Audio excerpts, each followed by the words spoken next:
Hai teman-teman, selamat datang di alur cerita film Aura X Movie. Bagaimana kabarnya? Saya harap semua baik-baik saja ya. Di video kali ini kembali saya akan mereview dan membuat alur cerita film. Penasaran dengan filmnya? Oke, sesaat kita akan melihat judul film, sutradara, dan para pemerannya.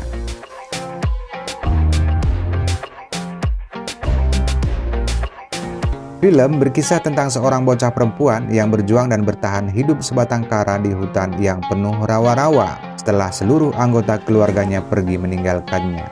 Dan di saat dewasa dia malah menghadapi tuntutan hukum atas kematian mantan pacarnya. Bagaimana kisah selanjutnya? Oke, tanpa banyak basa-basi langsung saja kita menuju alur cerita filmnya. Tapi sebelum lanjut jangan lupa kalian subscribe channel ini dan klik loncengnya agar tidak ketinggalan konten yang lainnya.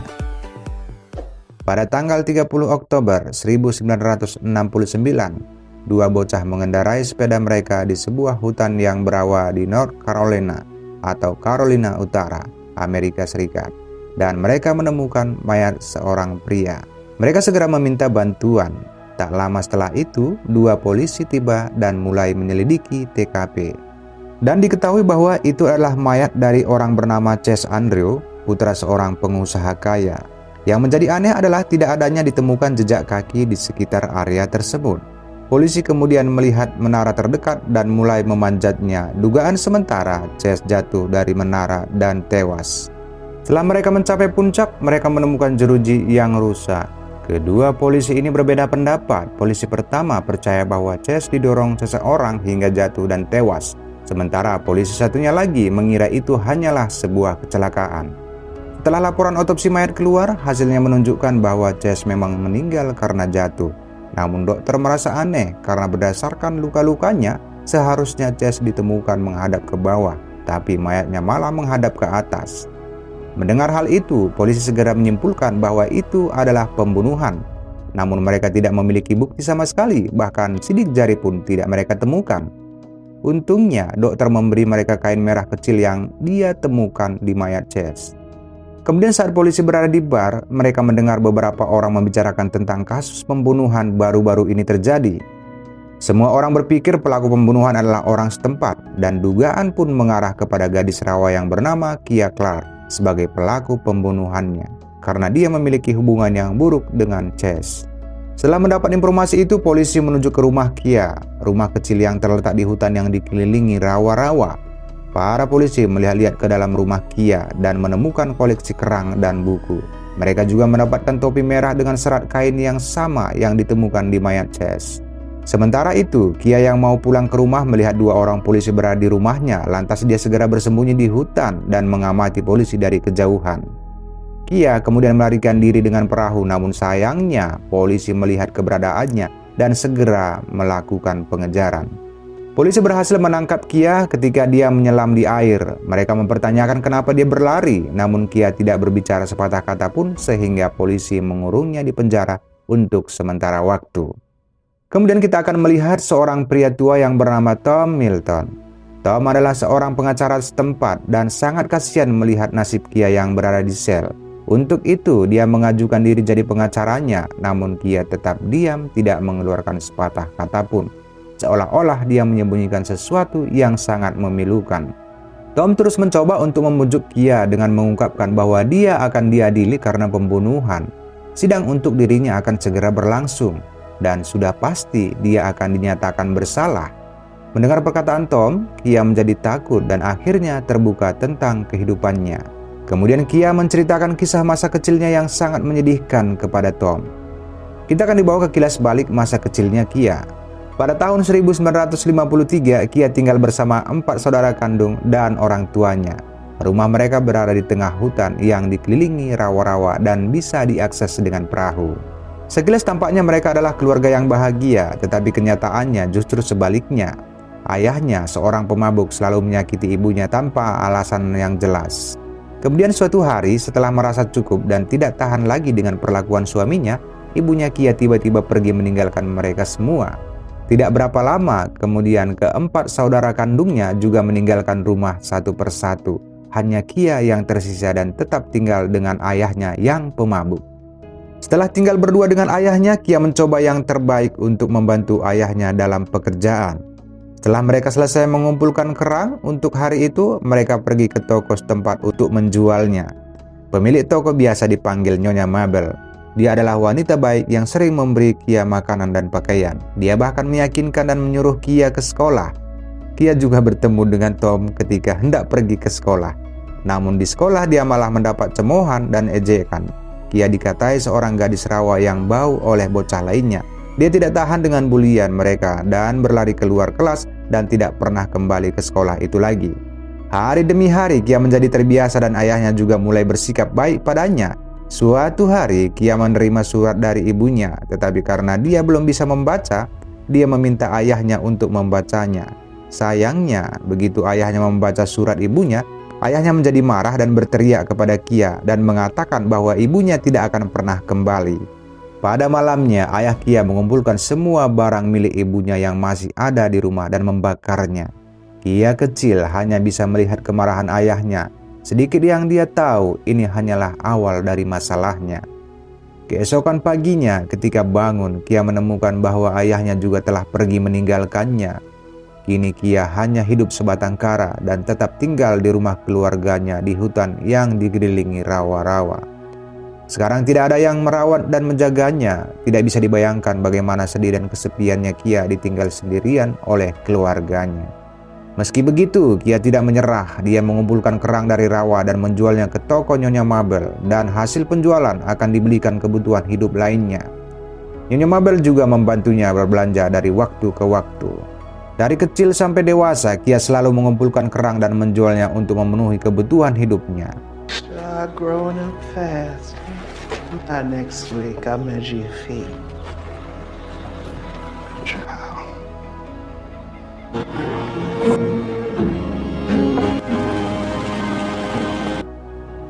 Kembali ke masa sekarang, Kia pernah mendapat gaun cantik dari Nyonya Mabel. Dia putuskan memakai gaun itu dalam sidang pertamanya. Pengacara Tom menyarankan agar Kia mengaku melakukan kejahatan tetapi berpura-pura bahwa itu kecelakaan. Dengan seperti itu, dia akan mendapatkan maksimal hukuman 8-10 tahun penjara. Namun Kia menegaskan bahwa dia bukan pembunuh, jadi dia ingin keluar dari penjara secepat mungkin. Ketika sidang dimulai, pengacara keluarga Chase melakukan yang terbaik untuk membuktikan bahwa Kia bersalah. Dia menunjukkan bahwa tidak ada orang lain yang memiliki kesempatan lebih baik untuk membunuh Chase selain Kia. Chase mencintai Kia dan ingin menikah dengannya, tetapi dia selalu menolak. Dan mungkin Kia mengajaknya ke menara dan menjatuhkannya dari sana. Mendengar itu, semua orang yang di ruang sidang mulai menyalahkan Kia. Mereka yakin bahwa dia adalah pembunuhnya. Untungnya, Tom menyatakan bahwa tidak ada jejak kaki yang ditemukan di TKP. Jadi menuduh Kia tanpa bukti tidaklah adil. Kita masuk ke kilas balik lain. Ini adalah tahun 1963 di mana Kia telah tumbuh menjadi seorang wanita muda yang cantik. Dia masih hidup sendirian di rumahnya dan melakukan semuanya sendiri. Kia juga telah mengembangkan minat tentang alam. Jadi dia hidup bebas di alam dan berkeliaran di sekitar hutan dan menikmati ketenangan. Namun suatu hari, seseorang meninggalkan bulu angsa yang indah untuknya. Keesokan harinya, dia menerima satunya lagi. Setelah beberapa hari, Kia telah menerima beberapa bulu angsa dan juga surat. Kemudian, suatu hari Kia bertemu dengan seorang pria bernama Ted Walker. Ted mendekatinya dan mengungkapkan bahwa dialah orang yang mengirimkan hadiah tersebut. Dia bertanya apakah dia membaca surat-surat darinya, dan dengan suara sedih Kia mengatakan bahwa dia tidak bisa membaca. Untungnya, Ted adalah seorang pria baik yang selalu siap untuk membantunya. Ia mulai memberikan Kia pelajaran tentang bagaimana untuk membaca dan menulis. Untuk beberapa hari pertama, mereka bertemu di hutan dan berlatih menulis. Kemudian, ketika Kia menjadi cukup nyaman, dia membawa Ted ke rumah dan meminta dia untuk mengajarinya. Perlahan tapi pasti, senyum di wajah Kia kembali. Mereka pun semakin akrab. Ted adalah siswa pintar dan ambisius yang ingin diterima di Universitas Top. Dia telah mendaftarkan diri ke sebuah perguruan tinggi dan sedang menunggu hasilnya. Suatu hari, dia bertanya kepada Kia apakah dia ingin pergi ke kota bersamanya, tapi dia menolak. Kia yang telah menghabiskan hidupnya di rawa berpikir bahwa kota tidak akan ramah baginya. Ted tahu bahwa Kia tidak akan berubah pikiran, jadi dia menyerah, tidak mau memaksa Kia pergi ke kota. Hari-hari berganti, tak terasa bulan-bulan pun berlalu dan keduanya kini telah menjadi pasangan. Mereka sering berjalan-jalan di hutan dan keduanya melakukan hal-hal yang sangat romantis. Mereka hampir saja main kuda-kudaan, namun Ted tersadar dan mengendalikan diri. Dia tidak ingin merusak ataupun menyakiti Kia dengan cara apapun. Esokan harinya, Ted akhirnya mendengar kabar yang selama ini ia rindukan, bahwa dia diterima di perguruan tinggi impiannya. Dia segera pergi dan berbagi kabar baik kepada Kia. Tapi bukannya bahagia, Kia menjadi kesal. Dia tidak ingin Ted pergi.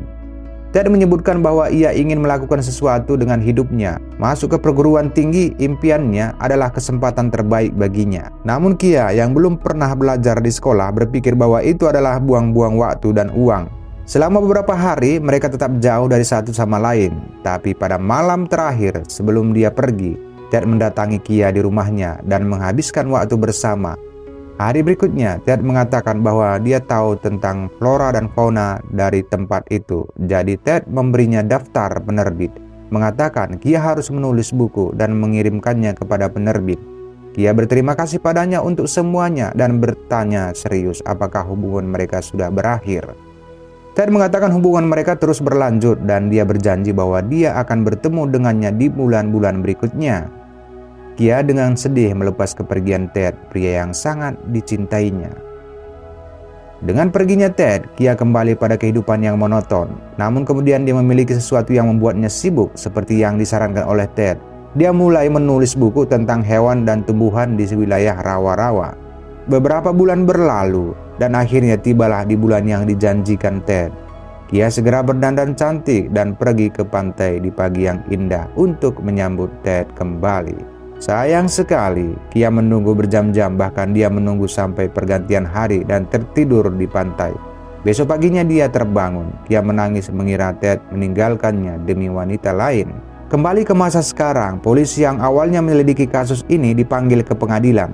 Tanpa basa-basi, polisi mulai memihak Chase dan menjelaskan bahwa tidak ada sidik jari atau bekas kaki di dekat mayat dan polisi percaya si pelaku menghapus semua jejak itu dengan cerdik. Tom membalas dengan menyebutkan bahwa bekas kaki mungkin telah terhapus ketika air pasang yang sangat sering terjadi di daerah tersebut. Dan bekas kaki itu tidak selalu menunjukkan adanya kejahatan. Tom kemudian menunjukkan sebuah surat yang ditulis sheriff itu sendiri. Surat itu pernah dikirimkan sheriff ke dinas kehutanan. Isi dari surat menyatakan bahwa menara itu rusak parah. Siapapun yang mendaki menara akan sangat berbahaya bagi keselamatan mereka. Mendengar isi surat itu, seluruh orang yang hadir di sidang menjadi bingung dan kasusnya berubah sesuai keinginan Kia. Kemudian film kembali ke kilas balik tahun 1968. Setelah beberapa tahun sejak kepergian Ted, kini Kia sudah melupakannya. Suatu hari, dia melihat beberapa pejabat pemerintah memeriksa rumahnya. Ketika dia bertanya dengan Nyonya Mabel tentang hal itu, Kia mengetahui bahwa mereka adalah pengembang yang memperoleh tanah untuk membangun hotel. Hal itu membuat Kia bersedih karena tak pernah terlintas di pikirannya untuk meninggalkan rumah. Oleh karena itu, dia mengumpulkan semua dokumen yang diperlukan rumahnya dan menyerahkannya ke pengembang. Ini mengungkapkan bahwa dia memang pemiliknya. Tapi masalah lain muncul, yaitu Kia harus melunasi pajak yang tertunda yang berjumlah sekitar $800. Karena dia tidak bisa mendapatkannya dengan menjual kerang, Kia kembali menulis. Setelah berminggu-minggu bekerja keras, dia akhirnya menyelesaikan sebuah buku dan mengirimkannya ke semua penerbit sesuai yang diberitahu Ted. Suatu hari saat berada di pantai, Kia bertemu dengan seorang pria tampan. Mereka jelas punya ketertarikan satu sama lain. Keesokan harinya, Kia bertemu lagi dengan si pria. Dia bernama Chase. Chase dengan percaya diri mengajaknya berkencan. Kia yang sudah bertahun-tahun tidak menjalin hubungan langsung menerima ajakan Chase. Dengan cara ini, keduanya memulai hubungan dan mulai menghabiskan sebagian besar waktu mereka bersama. Senyum di wajah Kia juga mulai mengembang. Suatu hari, dia mendapat jawaban dari salah satu penerbit mengatakan mereka siap untuk mencetak beberapa salinan bukunya. Kabar itu membuat Kia bertambah bahagia. Dia membaginya dengan Chase. Adapun Chase tiba-tiba meminta Kia untuk menikah dengannya. Kia menatapnya selama beberapa detik mencari kejujuran di mata pria itu, kemudian menerimanya. Sebagai simbol persetujuan, dia meletakkan kalung kerang di lehernya. Kembali ke masa sekarang, saat ini Ibu Chase telah tiba di pengadilan untuk memberikan kesaksian. Dia mengungkapkan bahwa kalung itu tidak ditemukan di sekitar tubuh putranya pada saat kematiannya. Jadi dia mencurigai bahwa Kia menghilangkannya, mengambil kalungnya, dan kemudian menghapus semua bukti. Namun Tom menyebutkan bahwa mereka seharusnya tidak sampai pada kesimpulan hanya karena kalung yang hilang. Kembali pada tahun 1968, Ted akhirnya telah lulus dari perguruan tinggi. Dia kembali ke rumah Kia. Sayangnya pemandangan pertama dia melihat Kia menghabiskan waktu dengan pria lain. Keesokan harinya ketika dia bekerja di dermaga, dia tanpa sengaja mendengar Chase berbicara buruk tentang Kia. Dia segera mengingatkan Chase agar jangan banyak omong, dan keduanya bertengkar. Untungnya mereka segera dipisahkan oleh beberapa pekerja lain. Malam itu, dia pergi ke rumah Kia dan menjelaskan kepada Kia bahwa dia tidak bisa kembali karena dia harus fokus pada studinya. Tapi sekarang dia tahu nilainya, dia tidak akan pernah meninggalkannya lagi. Ted juga menegaskan bahwa Chase adalah orang jahat yang suka mempermainkan perasaan gadis lain. Sayangnya, Kia tidak percaya pada semua itu. Jadi dia meminta Ted pergi dan menjauh darinya. Sekarang dia hanya ingin bersama Chase. Suatu hari Kia mengetahui bahwa Chase benar-benar telah bertunangan dengan gadis lain. Ini menghancurkan hatinya, jadi dia segera mengakhiri hubungannya. Keesokan paginya, Kia mendapatkan buku yang telah diterbitkan bersama dengan cek $5.000. Dia juga diundang untuk menghadiri pers penting konferensi di Greenville. Kia berada di atas angin untuk mendapatkan jumlah uang yang begitu besar, jadi dia dengan cepat membayarkan pajak rumah. Dengan sisa uangnya, dia merenovasi rumahnya. Sepertinya Kia telah melupakan Chase yang pernah mengisi hatinya. Chase mencoba berbohong bahwa dia hanya mencintainya, tapi Kia tidak percaya dan memintanya untuk pergi dari hidupnya. Mereka sempat bertengkar dan Chase malah mencoba memaksa Kia untuk melayaninya. Namun Kia memukul kepalanya dengan batu. Sebelum meninggalkannya, Kia memperingatkan Chase untuk tidak mengganggunya lagi atau dia akan membunuhnya. Hari demi hari Kia menghindar dan bersembunyi, bahkan dia tidur di perahu di tengah rawa-rawa agar Chase tidak menemukannya. Namun isi rumahnya diobrak-abrik oleh Chase. Ted sempat menemui Kia di malam hari saat Kia masih takut kalau Chase mendatangi rumahnya. Kia sempat mengatakan bahwa dia akan pergi ke Greenville. Hal itu pun mendapat dukungan dari Ted. Setelah seminggu, dia menuju ke Greenville dan menghadiri konferensi pers. Kembali ke masa sekarang, beberapa orang yang masih peduli dengan Kia datang ke ruang sidang. Mereka adalah Ted, Nyonya Mabel, dan Jampin suaminya, serta Jordi, kakak laki-laki Kia yang dulu meninggalkan Kia bersama ayahnya. Tom mencoba untuk membuktikan bahwa Chase tidak di kota ketika pembunuhan terjadi. Kia sendiri berada di Greenville menghadiri konferensi pers mengenai bukunya. Tom menegaskan bahwa hampir mustahil untuk naik bus pulang untuk membunuh seorang pria, menghapus semua bukti, dan kemudian kembali. Terakhir, sebelum mengakhiri ucapannya, dia hanya menyebutkan bahwa keadilan harus ditegakkan. Setelah beberapa jam, hakim akhirnya mengambil keputusan. Dia berkata, Kia tidak bersalah. Dia juga meminta maaf kepada Kia atas semua tuduhan dan waktu yang dia habiskan di penjara. Di hari-hari berikutnya, Kia berdamai dengan Ted dan membuka hatinya kembali. Kemudian keduanya kembali menjalin kasih dan menikah. Mereka mulai hidup bahagia di rawa, melakukan pekerjaan yang sama seperti dulu, dan Kia telah menulis banyak buku. Setelah lebih dari 50 tahun, Kia meninggal setelah berhalusinasi bertemu dengan ibunya.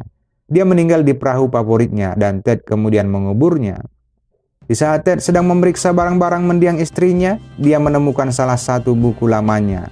Dia melihat bab demi bab dan di bab terakhir berbunyi, kadang-kadang agar mangsa tetap hidup, pemangsa atau predator harus mati.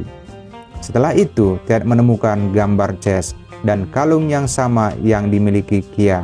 Kalung itu berlumuran darah, menunjukkan bahwa Kia benar-benar membunuh Chase. Film pun selesai tamat. Oke teman-teman, itulah alur cerita film kali ini. Semoga bisa menghibur. Jangan lupa subscribe, like, komen, dan klik loncengnya supaya tidak ketinggalan konten yang lainnya. Terima kasih telah menonton. Semoga hari kalian selalu menyenangkan dan sampai bertemu di konten berikutnya.